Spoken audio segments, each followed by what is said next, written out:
There are over 2 million farms in America, just under 900 million acres of farmland.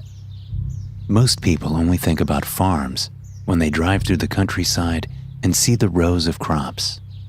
But even then, there's no real thought as to the amount of work it takes to grow those crops. I'm proud to be a farmer. I come from a long line of families who have made their living working off the land. But it's a hard life, and necessarily a life that many people associate with a bygone era, a time when most Americans lived in the country instead of in the cities. In fact, many people find it surprising that there are families like mine still living the old ways in America. If they only knew the truth. Were it not for the flat-screen television in our homes, the small phones we carry around, and the laptops we use to communicate with the world, you could easily think that progress has left us behind. But it hasn't. The fact is, we are the backbone of progress.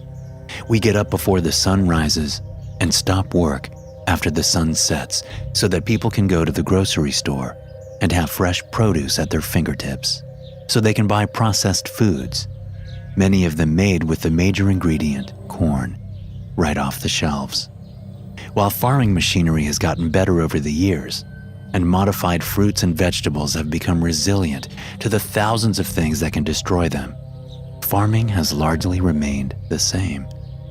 Just like any other major industry in America today, there are a few big corporations that dominate the market. Little farmers like me and my neighbors find it harder and harder to make a profit as these big companies drive down the price of anything and everything we grow. It's a struggle, is what I'm trying to say. But my little community has been lucky. We've done well over the years. We've learned things about farming and about other things. And we pass those things on to our kids, just as our parents passed them on to us. You see, I grew up on a farm, and now I have kids of my own who I hope will one day run the farm. I have lived on the same plot of land my whole life. It's 254 acres of land that I now proudly call my own. All of my best memories are on this land, and all of my worst. This story is about both. It's about tradition and survival. It's about the terrible things we do for the ones we love. And it's about fear. The first night I remember being really scared when I was 9 years old. It was a clear spring night, and I was dog-tired from helping out on the farm after school. I had been ordered by my father, Gregory, to go to bed early. I had gladly obliged. We had a 2-story farmhouse that my grandfather had built with his own hands when he came to this country in the 1950s. Since I was an only child, I had my choice of the upstairs bedrooms. I took the biggest one, which was closest to the stairs and had a window that looked out on the small chicken coop. I could also see the corner of the big red barn if I pressed my face up against the window. As I got ready for bed, I heard my dad talking to my mom about how the spring planting was almost done. This was important to me because it meant summer vacation was fast approaching. I went to bed thinking about how much fun my friend Chuck and I would have once the oppressive weight of school was a thing of the past, at least for 3 months. Chuck lived on the next farm over, and he'd been my best friend since I could remember. As I drifted off to sleep, I pictured us catching frogs in Riggins Pond, building tree forts in the nearby woods, and picking on Chuck's little sister, who was my first crush. It was all a 9-year-old boy could want. Sleep enveloped me, but not for long. I jerked awake and looked in confusion around my room. Something had awoken me, but I wasn't sure what. My digital alarm clock read 2:42 in the morning. I slid out of bed and stepped to my window, looking out on the chicken coop to make sure the door was closed and there weren't any holes in the fence. Just a year earlier, my father had sat me down and told me to watch out for those chickens at night and report to him if I ever saw that something was wrong. since my room looked out on the small structure. We'd had incidents with foxes and coyotes in the area, and one time a raccoon had tried to break in, but everything looked fine to me as I looked out the window that night. I turned my head and pressed the right side of my face up against the far side of the window, bringing the corner of the barn into view. I could see that the barn door was open. It wasn't supposed to be. Excitement and importance surged in me, and I knew I had to go down and tell my father what I had discovered. But as I was about to pull away from the window, something moved out near the barn. Something big. I turned my eyes to where I'd seen the movement, but nothing was there. My mind immediately thought of a big black bear killing our horses in the barn. At 9, I didn't know that bears weren't common in our part of the country. To my child's mind, this was the most important thing to ever happen. I could be a hero to my mother and father, saving the horses from a savage bear. I ran out of my room and down the stairs in my pajamas, heading straight for my parents' room. But when I hit the kitchen area at the bottom of the stairs, all the lights were on in the empty room, which was a rarity at that time of the morning, especially given how many times my dad had told me, in no uncertain terms, to turn off the lights when I left a room. It slowed me down, but didn't dissuade me from my mission. The second factor to give me pause was the partially open door to my parents' room. The third was the light on behind the cracked door. Maybe Dad had seen the bear too, I thought as I inched the door open. Only my mom's side of the bed was unmade, as if my dad hadn't been to bed yet. As I opened the door further, my mom came into view. She stood at a window at the far side of the room, her back to me. She wore a simple white nightgown, and her short brown hair was matted at the back. I stepped into the room. I didn't say anything to alert her to my presence. To this day, I don't know why. Maybe I just wanted to know what she was so intently staring at out that window. I crept up behind her and looked out on a full view of the barn beyond her right elbow. It was dark outside, but I could see that the barn door was still open. Movement caught my eye near the barn again, just as it had when I was in my room. Standing as I was about 2 feet behind my mother, I squinted and leaned forward to look out the bottom right corner of the window. An impossibly large and hunched figure moved swiftly out of the barn with long, bounding steps. It looked as if its skin were made of chalky black wood, like a tree that had been burned by a fire. The spikes all along its 2 legs and its 2 strangely jointed arms were like the nubs of broken branches. It had to hunch to clear the top of the barn door, which was a good 9 feet tall. It looked like it was carrying something, but I couldn't be sure, thanks to my angle and the dark night. My mother made a little noise, a scared noise, as the creature came into view, but I didn't dare pull my eyes from it. And as the thing moved off through the newly planted cornfields, I thought I saw several sets of eyes on the thing's back and sides. They seemed to look into the lighted window at my mother and me with bland and subdued fury. Then the creature was gone from sight. More movement from the barn pulled my attention away from the patch of night into which the monster had disappeared. It was my father, walking stiffly out of the barn and looking off into the night after the monster. The thought of my dad so near to such a frightening creature overwhelmed me, and I made a noise not unlike the one my mother had made moments earlier. My mom spun from the window, the look on her face frightening me almost as much as the monster had. Her eyes were wide and filled with dread. There was a protective fury there too, but I didn't realize that at the time. Not until I had kids of my own. In that moment, I saw a part of my mom I'd never seen before, and although I thought she was a wrong move away from throttling the life out of me for getting out of bed at such an hour, I now know that she would have gone up against whatever that thing was outside with her bare hands to protect me, and she might have won. "Jason," she said, kneeling in front of me and gripping either side of my face in her cold hands. "How long have you been here?" A confluence of confusing emotions struck me as she stared at me with such intention. her wide, dark eyes seeming to expand until they were the only things I could see, the only things I was aware of.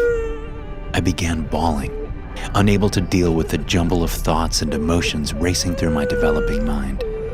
Suddenly realizing that she was scaring me, she pulled me into a hug and shushed me. Although her words were soothing, I could feel her heart beating even faster than mine was.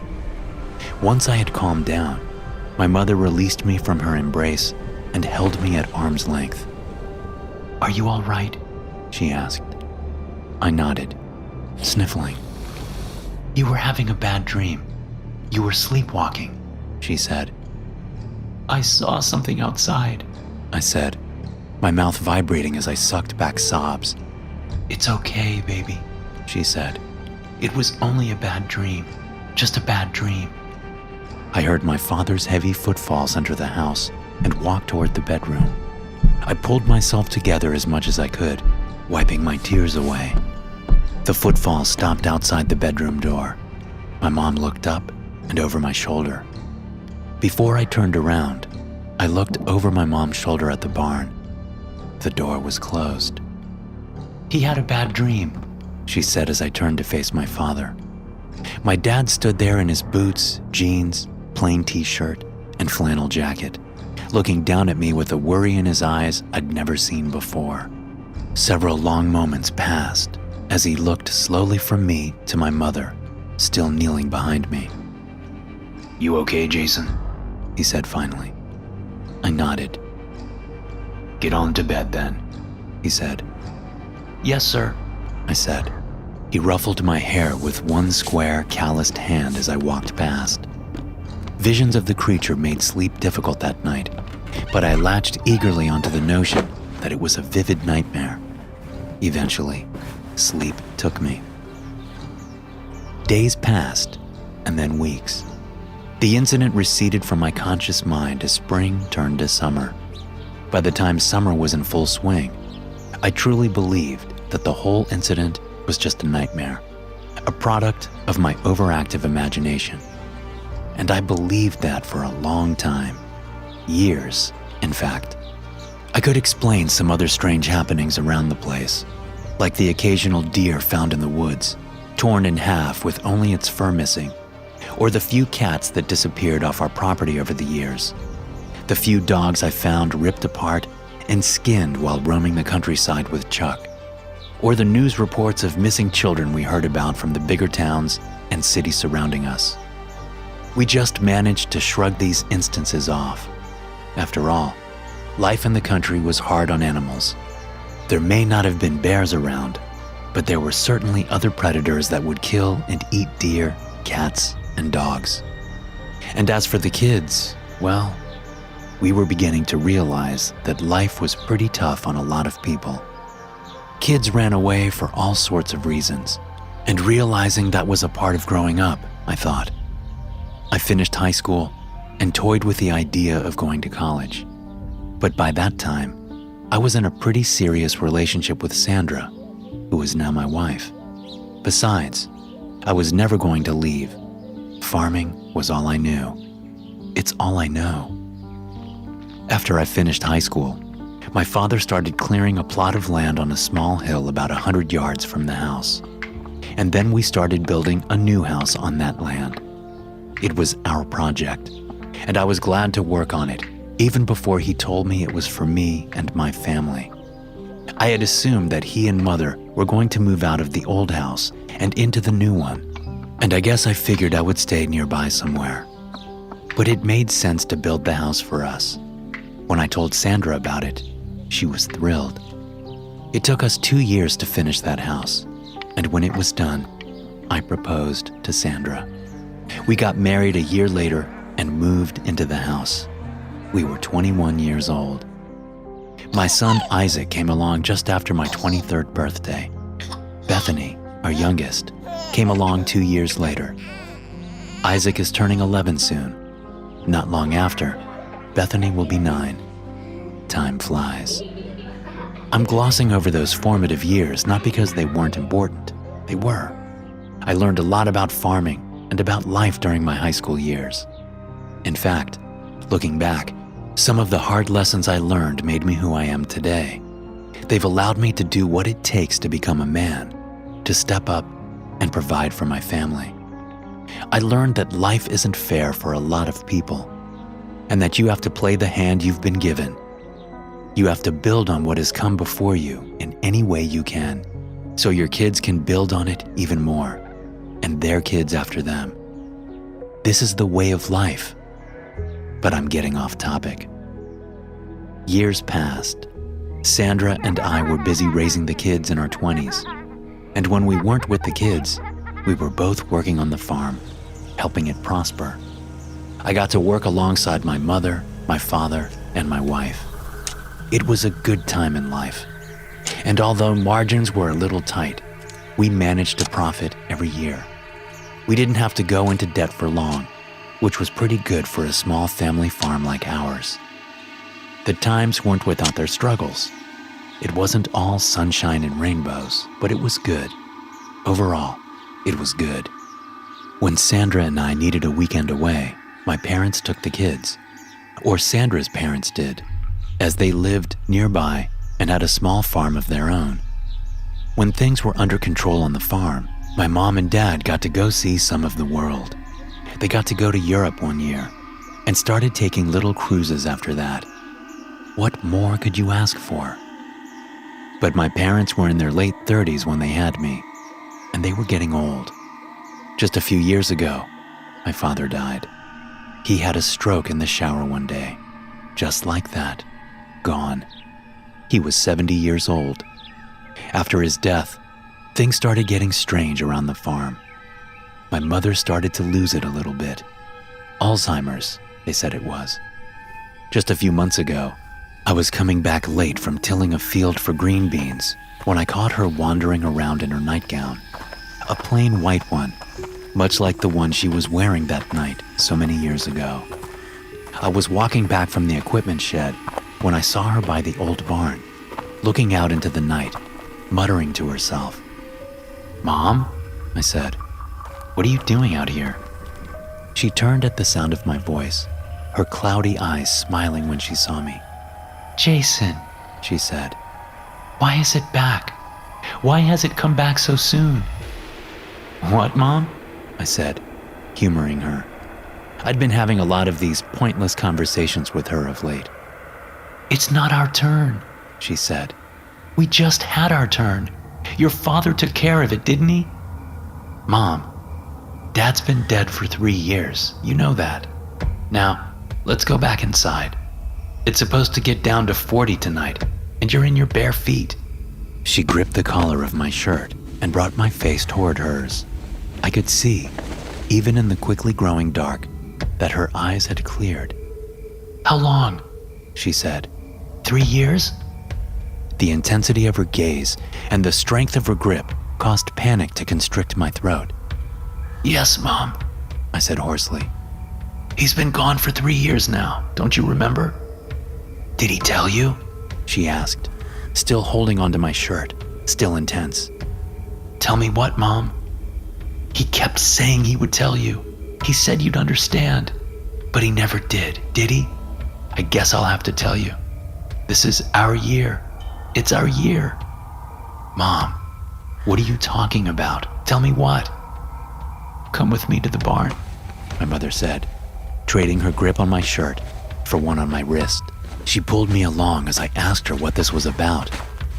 "I'll have to show you," she said as we approached the old barn. She let go of my wrist to open the door, and as she did so, an animal snorted from the field behind us. At least, that's what I thought at first. But it didn't actually sound like any animal I knew of. I turned around and peered into the dark, silently cursing the blackness of the new moon sky. "Mom?" I asked. "Did you hear that?" Another noise from the dark. This one, a long dragging sound followed by a loud thump I felt through my boots. I backed up 2 paces, but kept my eyes squinting into the night. Suddenly, 6 or 8 pairs of eyes opened in the darkness. They glowed a faint green and seemed to be stacked on top of each other, as if whatever animals they belonged to were standing on each other's shoulders. I turned and grabbed my mother by the wrist. She was staring at the eyes too. She saw them. I pulled her along to the house, glancing over my shoulder a dozen times as we walked between the barn and my mother's house. I couldn't see the eyes any longer after the second or third glance, but that didn't stop me from looking. I locked the kitchen door we came through and sat my mother down at the table. I paced back and forth, stopping to look out the windows every so often. "Sit down," my mom said. "You'll wear a groove in the floor." It all seemed to click then. The supposed nightmare I'd had when I was a kid coming back at me full force. I took my mother's hand in mine. "Mom," I said, "what was Dad supposed to tell me?" "Well, I don't know, Jason. Why don't you ask him yourself?" I sighed. Her eyes were cloudy again. She wasn't herself. I hugged her tight and told her I loved her. After I got her in bed, I jogged up the hill to my own home, thinking that it was about time to move my mother in with us so we could keep a closer eye on her. I didn't tell Sandra about the eyes in the darkness. I tried to forget about them, but I couldn't. And what happened next? Well, it changed everything. 3 days after the incident with my mom and the strange eyes in the darkness, my son Isaac woke me up. The clock on my bedside table said it was just after midnight. "What's wrong? Is everything okay? Is your sister okay?" "Dad," Isaac whispered, "there's something outside." I immediately thought of the eyes and the creature I'd seen when I was around Isaac's age. "What is it?" Sandra said from the other side of the bed. "Nothing," I said. "It's fine. Go back to sleep, baby. You too, son." Isaac and I left my bedroom after I grabbed a robe from my closet. As I escorted him upstairs, I asked him where he'd seen the thing. "I woke up to use the bathroom and looked out the window," he said. "There was something down by Grandma's house. It looked big." "Okay," I said, lifting Isaac into his bed. "It's probably just an animal. I'll take care of it. Go back to sleep. You've got school in the morning." Isaac nodded sleepily. He got under the covers and put his head down, closing his eyes as he hit the pillow. I crept downstairs and unlocked the gun cabinet, retrieving a shotgun I kept loaded. I went to the front door and collected my house slippers. Then I looked out the window down toward my mother's house. There was a flash of white there that disappeared behind the far side of her house. It looked like my mother's nightgown. I stepped out of the house and started the walk down the gently sloping hill toward the old house. There was a crescent moon in the cloudless sky, providing some illumination to see by. I kept my eyes on the house, looking for any movement beyond. I just hoped my mother hadn't wandered very far off the property. Another flash of white nightgown caught my eye down near the barn beyond the old house. It looked as if my mom was dancing around, twirling in her gown. I picked up the pace, and as I got closer, I realized something wasn't right. Using the barn for reference, I saw that the white nightgown was too far off the ground, as if my mother had grown a few feet taller. Then I realized that I couldn't see her feet or her arms. All I could see was the nightgown from where I was, and it wasn't the uniform white that it had been. It was stained with something dark. I ran as fast as I could, holding the shotgun out in front of me. The gown swirled as it disappeared behind the barn. But even before that, I had gotten close enough to realize that it wasn't my mom out in the dark with me. It was something else. As I came upon the barn, I flipped the safety off and loaded a shell into the chamber.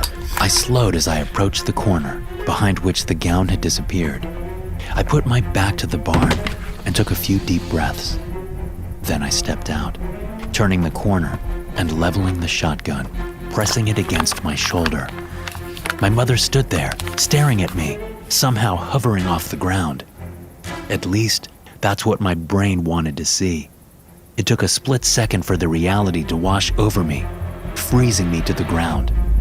My mother's skin had been removed and stretched over the monster I'd seen as a child. It was affixed to the creature's front, using the spiky branch-like nubs that stuck up here and there on the hulking body. These sharp points pierced my mother's skin at the edges, keeping it in place. The blood-stained nightgown was similarly fastened, as if it had been ripped up the back and placed over her skin in a gruesome approximation of how my mother looked when she'd been alive. As I stood there, frozen, taking the horrid sight in, stiff, branch-like limbs cracked and crunched as they moved from around the monster's bulk, shifting and repositioning themselves. At the end of each limb sat a pair of eyes, glowing green as they gazed at me.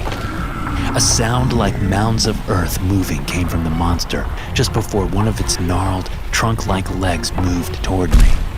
The movement broke my paralysis. I screamed and pulled the trigger, shooting the creature before running back up toward my house. Fearful glances behind me told me it wasn't following. Maybe I killed it, I thought. I locked all the doors and windows when I got to my house. I didn't want to frighten the kids, but I had to involve Sandra. "Sandy, wake up," I pleaded, shaking her by the shoulder. "It killed her. It killed my mother." Sandra's eyes came open, and she seemed to wake up immediately. "What happened to her?" she asked. "Why do you have a shotgun?" "There's something out there. It was wearing her skin. It's huge, at least 9 feet tall," I said. "We have to call the police." "Wait," Sandra said, reaching out and laying a calming hand on my arm. She looked at me like I was crazy.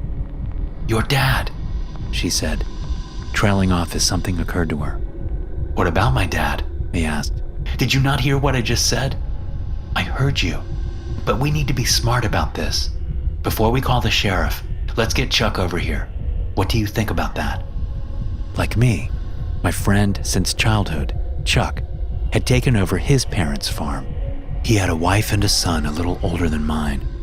"Okay," I said, unable to understand why my wife wanted to call Chuck instead of the sheriff. I only thought Chuck would back me up and suggest that we call the law in. Sandra made the call, walking downstairs as she did so. I stayed upstairs, looking out various windows, keeping watch for the creature. A few minutes after Sandra came back upstairs, I saw the headlights coming up our driveway. I ran downstairs and walked out into the front yard, shotgun still in hand, looking around for the monster that had killed my mother. Chuck parked and shut off his truck. Then he got out toting a .30-06 hunting rifle. "Hey, buddy," Chuck said as he walked up to me. "Let's go inside and get some coffee. Tell me what happened." I nodded, feeling tired from the slow drain of adrenaline from my bloodstream. I told Chuck everything I could remember, starting with the encounter when I was 9 years old.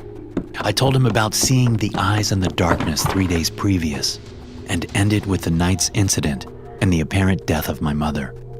The first words out of his mouth once I was done surprised me. "You shot it?" he said in an accusatory tone. "Of course I shot it, Chuck. What would you have done?" Chuck shook his head and looked up at Sandra, who had been standing behind me, leaning against the kitchen counter the whole time I'd been talking. Something passed between them in that look. I turned and looked at my wife, then back at Chuck.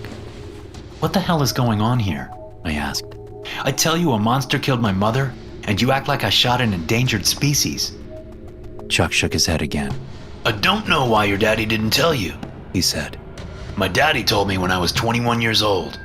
At first, I didn't want to do it. Nobody wants to do it. But he made me see how important it is. I just wish to hell he told you." "Told me what? What are you talking about?" "You ever wonder why all the small farms in this area do so well when other farms around go belly up?" Chuck asked. "You ever wonder how it is that we never have a major crop failure, no matter how much or how little rain we get, or how many late freezes we have in the spring? Some farmers are better than others," I said. "It's just like anything else." "Sure," Chuck said. "To an extent, that's right. But there are some things that are out of most farmers' control. Things that, no matter how hard they try, will end up destroying their crops. But not us. Not the 5 farms in this little corner of Iowa. And it's thanks to that damn thing that you just shot because your daddy failed to tell you about it." I laughed, unable to believe what I was hearing. "Right," I said. "Right." I turned and looked at Sandra again. and the hard stare I got back gave me pause. "You know about this?" I asked. She nodded. "I thought you knew," she said. "Up until tonight, I thought you knew. My mother told me about it when we got engaged.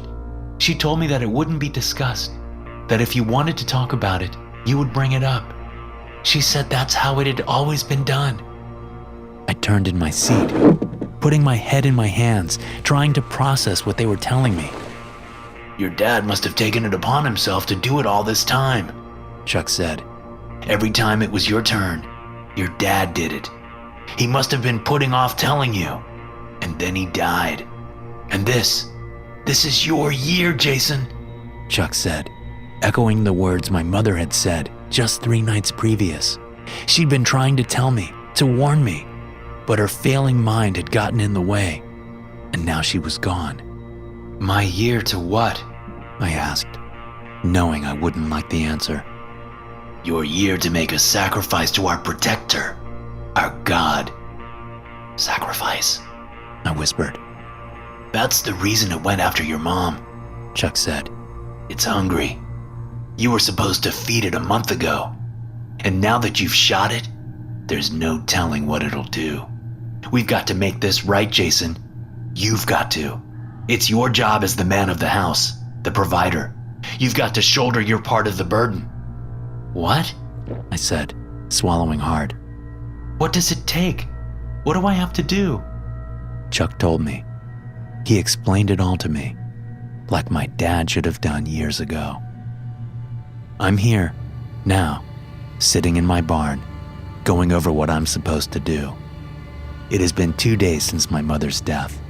2 days since Chuck explained the ritual to me. There's really not much to it. I found my mother's body in the barn that morning. She'd been torn in half and skinned, much like the animals I'd seen as a kid. Apparently, that was part of the unspoken deal between the creature, the god, as Chuck called it, and the families of the area. It would only kill animals for sport, so long as it was well fed. It would ensure agricultural prosperity, so long as it was well fed. And, well, I'd seen what happened when it wasn't well fed. It's a picky eater, apparently. It doesn't like old flesh, only new flesh, and only boys. I had to drive around outside of Des Moines for almost 2 full days, only taking breaks to sleep and eat, before I found a young hitchhiker. His name is Boyd. He says he's 13 years old, and he's lying in the hay 6 feet away from me, crying through his gag. He knew something was wrong when I started crying just after I picked him up. He tried to get out of the truck, so I hit him. I couldn't let him escape. I couldn't. I haven't cried since. This is something I have to do. There are people counting on me, and not just my family. My friends' families are also counting on me. I checked my phone. It's just after 2:45 in the morning. It should be here soon. I get up from the old wooden bench and step over to Boyd. I grip the rope he's bound with and drag him into the middle of the barn. I stand him up, facing the open barn door.